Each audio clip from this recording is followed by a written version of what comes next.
A game doesn't have to be a masterpiece to be fun, and it doesn't have to fit into one genre to be good. Some games try to be one thing and perfect it. This game does the opposite. It throws a bunch of mechanics at you, mixes genres together, and somehow most of it actually works. At first it feels messy. The buttons don't make sense and mechanics feel overwhelming, but the more you play, the more it clicks. Could be because of muscle memory, or it could be because the developers are changing things faster than ever seen before. What's important about this game is what the game is, and I would like to emphasize, this is not a story-driven game.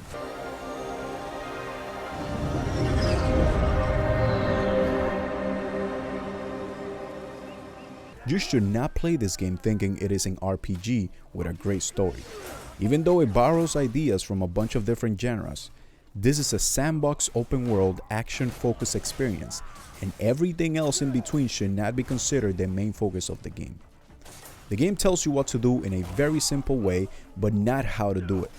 It will ask you to clear a pose and you figure out what is the best way to go at it. You can go all out and kill all the NPCs until the percentage of enemies drops to 0, or you can focus on killing the mini bosses to clear the pose faster. The game expects you to spend time trying to master the art of exploration. You're basically expected to experiment with all of the mechanics. Almost every main and side mission has a different mechanic, and that can be fun to use at least once. You're meant to explore and you're meant to fail, or even look things up, because the game does not handhold you at all. The game even forgets to explain some core mechanics and ends up explaining them right after you figure them out, letting you think for yourself, and if you need any help or explanations for future usage of those mechanics that you just used, it gives you a codex entry so you can always go back to understand that. The open world is where the game really shines.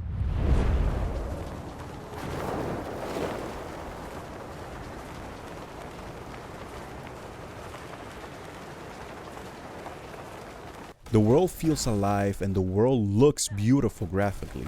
The moment you start walking, you are constantly learning of new places, and the game wants you to loot everything to figure out what everything is. As you pick up things in the map, it gives you entries to the codex about the item or animal you just picked up, and surprisingly, almost everything in this game has a purpose. You have a bunch of different animals depending on where you are on the map. You have insects like butterflies, flies, lizards, small animals like rabbits, raccoons, medium animals like goats, sheep, horses you can tame or sell. When I mention almost everything has a purpose, I meant it. The animals you hunt, you can sell their hide or cook their meat. With the insects, you create potions. You can chop trees and sell the lumber. There are a bunch of vendors all around the world, and they all have their own inventory. They all have a trust system that you can get up to 100 by giving them pouches with coins, or just by greeting them every day. And once you get them to 100, you can get a special item or a side quest that gives you certain things. I haven't maxed all of them yet, but the ones that I have maxed gave me recipes to create better foods, and also they gave me armor. With the exploration, you can find abyss gears in the world. Once you find one, you get a challenge, and if you do the challenge, you get a skill point. The game wants you to discover everything yourself, even the puzzles. The puzzles are extremely easy sometimes and extremely complex most times. The game doesn't give you any hints or guides to solve them, and most times are confusing. A very simple example of a very simple puzzle is this one. For you to get inside the actual puzzle, all you have to do is crouch and press R3 to do a crouching punch. That crouching punch was not explained to me ever. I was just messing around on a mission and found a similar system in a completely different place. Another example is the cable mechanics. In real life, you know when a cable is not connected, there's no electricity going through it. In a video game with this setting, how was I supposed to know they were so advanced? The answer is simple. The lamp that you got at the beginning of the game tells you if there's conductivity or not. It tells you basically what you're supposed to do. This was the puzzle that made me feel like a complete idiot, and after this one I decided to just take it slow and constantly go back to the codex to see if I was already taught a mechanic that could help me with the puzzles. The puzzles teach mechanics indirectly, and with these puzzles you can unlock combat abilities, or you can find loot that can look extremely cool. When you combine the exploration and the puzzles, you get the most confusing part of the game. The Abyss, a second map on the sky that has the hardest puzzles but the best rewards. You come to this place throughout the story, and if you want to unlock the puzzles to get the rewards, you can do them at your own pace. This will lead to constellations unlocking, and that unlocks the elemental powers you can get. Completely optional, by the way. You don't need to do the whole abyss to pass the main story. One of the strongest parts about this game is the combat.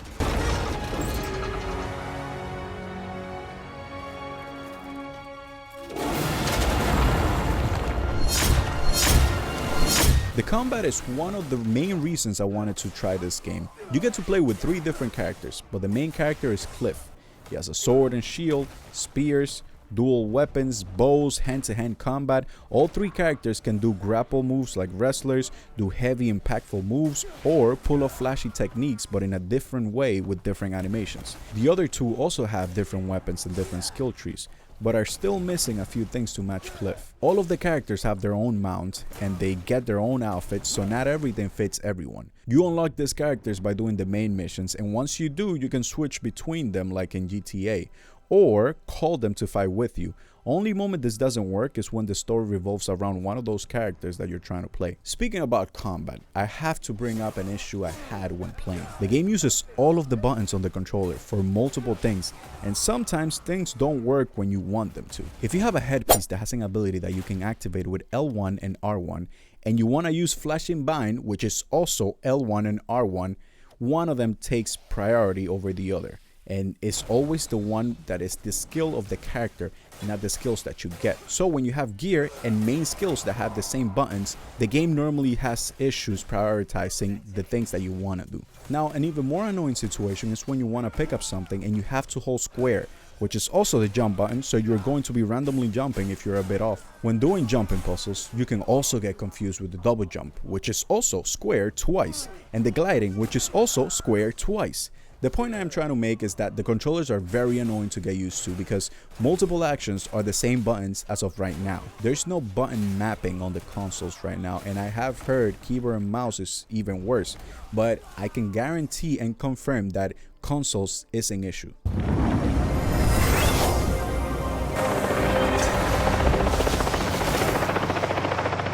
The skill trees are not huge, but they are creative. You get to put points on one weapon and it automatically levels up the skill on all the other weapons. The branches are a little off though. On the stamina branch, you have combat moves. On the health branch, you have mobility. Also flying, which I think should have been on the stamina. And on the spirit branch, you have defensive and nature abilities. The nature abilities are basically airbending moves you can use, and you can get more elements by doing abyss puzzles. There are really cool ways to learn moves, and one of them is by watching someone do them. Sometimes you get to a boss fight and that boss can teach you a move. As long as you're looking at them when they do the move, you can learn it and immediately do it to them. The other way is to look at training camps. Some NPCs will do a move and you can learn that just by looking at them. Lastly, some moves can be learned by getting hit by them. Some locations have different types of enemies and all of them have a certain signature move that you can learn by fighting them and looking at them while they do the move.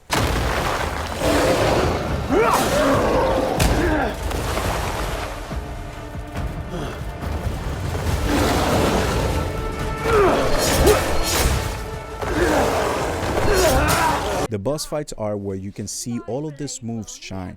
The bosses are great and most of them are set in an environment where they can break stuff, and on top of that you can use the environment to fight them. Some of the boss fights are very gimmicky and you are kind of expected to use certain skills on the skill tree to beat them or to do a lot of damage to them. If you don't have those skills, you will have a harder time killing them.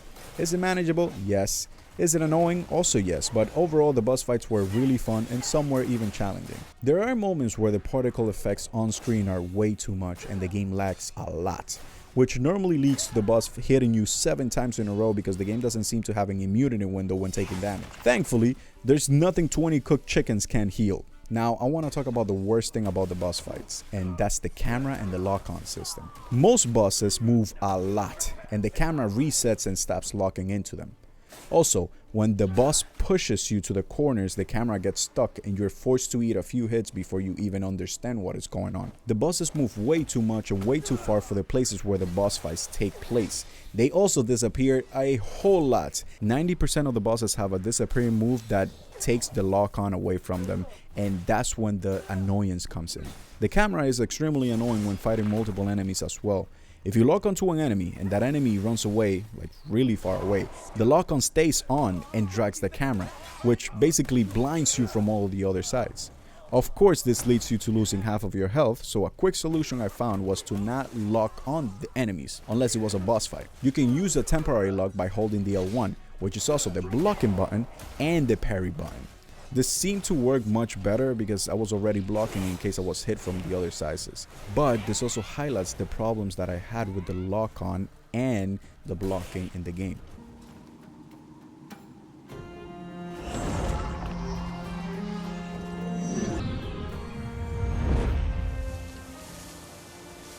The game came out with a lot of bugs and glitches, and even though the devs have done a great job fixing them, I want to add this section just to give props to them.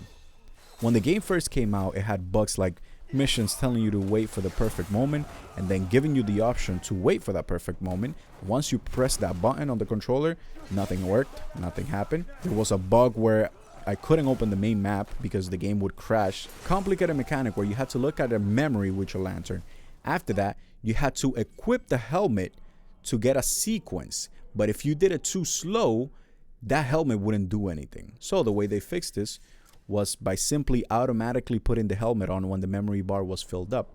Inventory management issues, stamina being so small you couldn't glide for more than 5 seconds, dodge timing feeling inconsistent, rolling pushing you too far away, camera struggles in boss fights, lock-on disappeared, and most of these problems were fixed already on the first month of the game coming out. These devs are putting out fix after fix, sometimes twice a week, every week. Hell, the devs put out 2 patches in one day.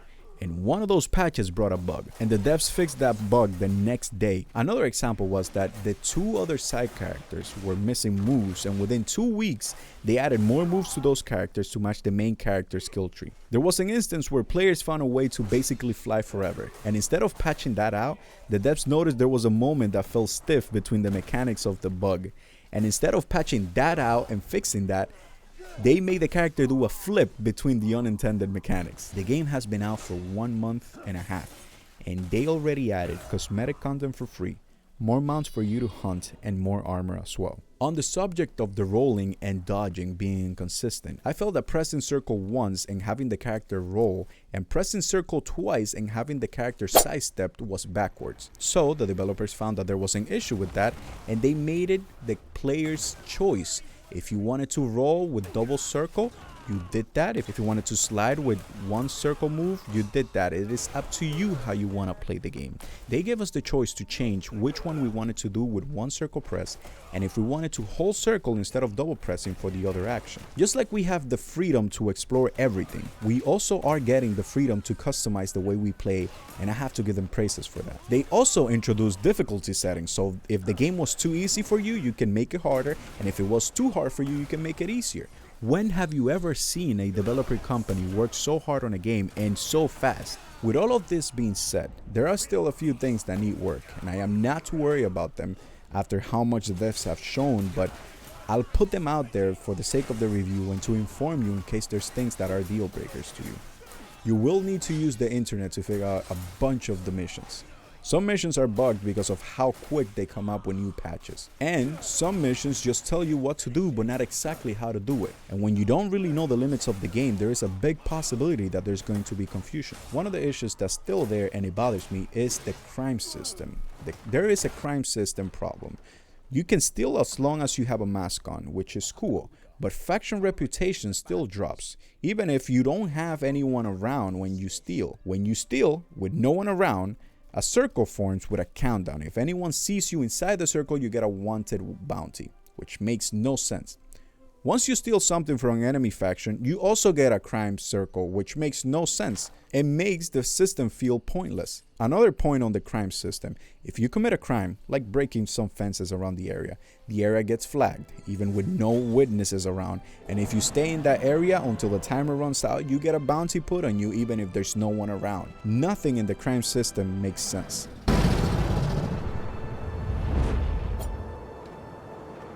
I want to talk about what I think is the worst part of the game right now. The last thing is the frame drops in certain missions.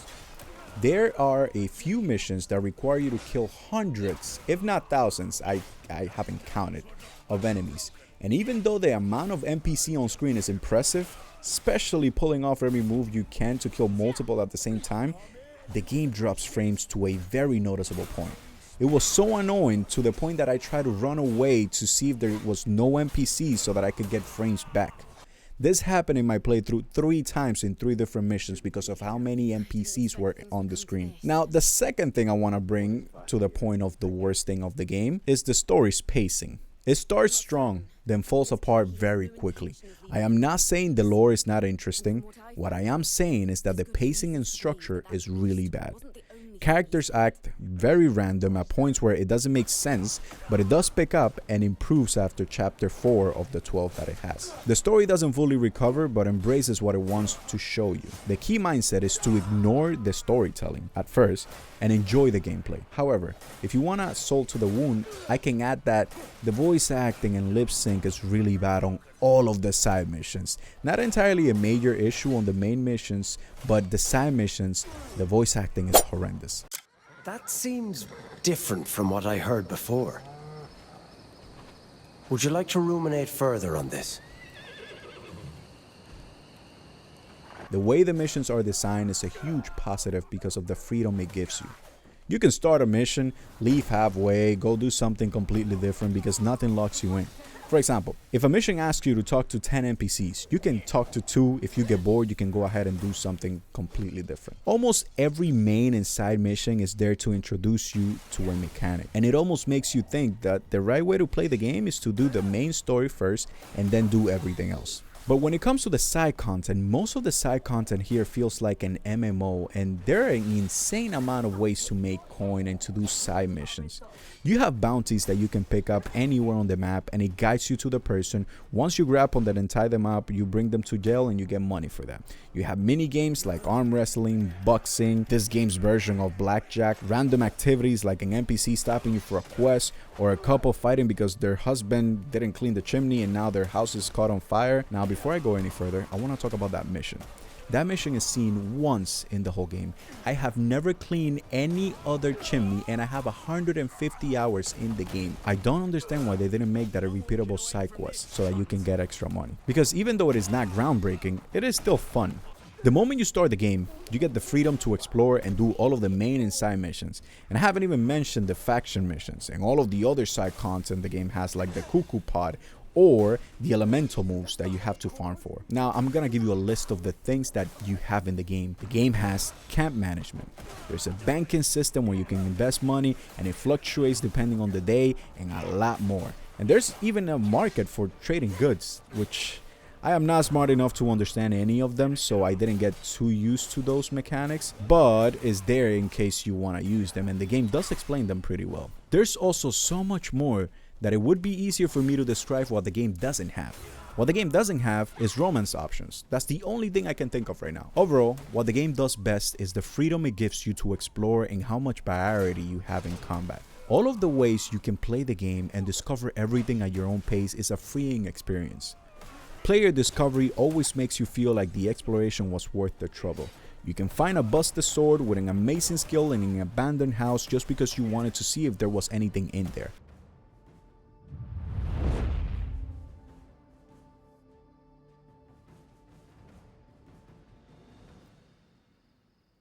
To end the video, I want to say that this game is messy for now, but I don't expect it to be like this for long with how fast the developers are working and adding stuff to it. The game is unique even though it borrows many mechanics from other games. Jack of all trades and master of none fits perfectly as a description. If you expect a story mode RPG, you will hate this game. If you want a sandbox where you figure things out yourself and lose yourself in the game, you will love this game. The game is fun to the point time flies by when you're exploring, and is full of systems that reward exploration, but the game requires a lot of patience from the players. If you're willing to give it the patience it needs, it will reward you with a great experience.